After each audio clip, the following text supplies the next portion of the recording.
Hey everyone, and welcome to The Explainer. Today we're going to unravel a really fascinating multi-part problem from a linear algebra exam, specifically question 8. And let me tell you, this one has a fantastic twist.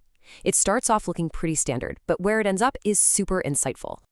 So here's the game plan. We'll kick things off by getting a handle on a couple of key ideas. Then we'll dive in and solve the first part of the problem. After that, we get to the fun part, uncovering a really surprising twist in the second half. And finally, we'll wrap it all up by looking at what we learned from question 8. All right, first things first. To even get started on this problem, we need to talk about one of the most important concepts at play here, the trace. So, the trace, it sounds fancy, but it's actually super straightforward. You just take a square matrix, look at the main diagonal, and add up all the numbers on it.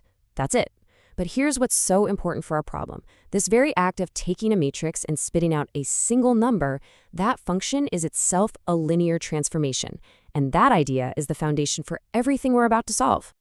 Okay, the next piece of our toolkit is another crucial concept, the kernel of a linear transformation. You gotta understand this to solve the puzzle. You can think of a linear transformation as a special kind of function that takes vectors from one space and puts them into another. But it's not just random. It does it in a very structured way, playing by the rules of geometry. The kernel, you might also hear it called the null space, is basically the collection of all the imports that the transformation just completely flattens. Everything it squashes down to the zero vector. This is absolutely key for solving question 8. All right, we've got our definitions down. Let's get our hands dirty and tackle the first part of question 8. So the question is asking for the dimension of all the n by n matrices whose trace is 0. In other words, how big is this space of traceless matrices? How in the world do we figure that out? Well, the key to unlocking this whole thing is the dimension theorem. You might know it as the rank nullity theorem. This thing is like a magic formula in linear algebra. It gives us this beautiful, simple relationship between the dimension of your starting space, your kernel, and your image, the set of all possible outputs. So we've got a really clear 3-step plan of attack here. It's a very systematic approach. Let's walk through it together.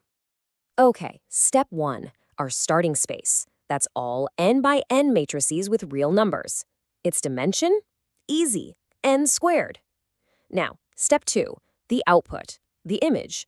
Well, the trace can be literally any real number, right? So the image is just the set of all real numbers, r, and the dimension of that is just 1. So now it's just plug and play. We take those numbers and pop them right into the dimension theorem. The dimension of the starting space, n squared, has to equal the dimension of the kernel plus the dimension of the image, which is 1.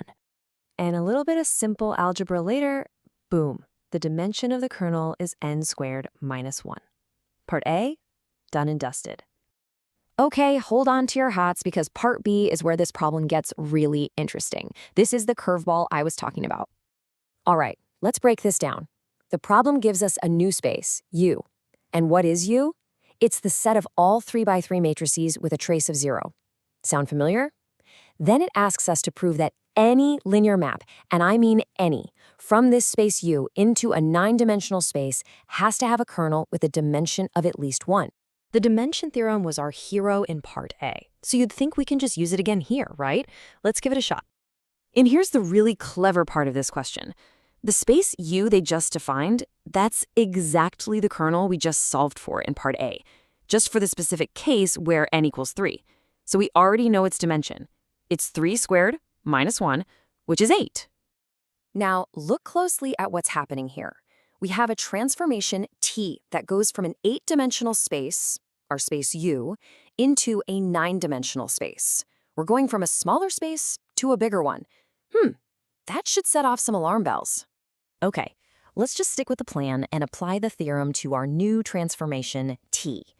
The dimension of our domain, which is 8, has to equal the dimension of the kernel of T plus the dimension of its image. And this is where the whole thing unravels. See, because we're mapping from an 8-dimensional space into a larger 9-dimensional space, it's totally possible to define a transformation that's 1-to-1, an injective map.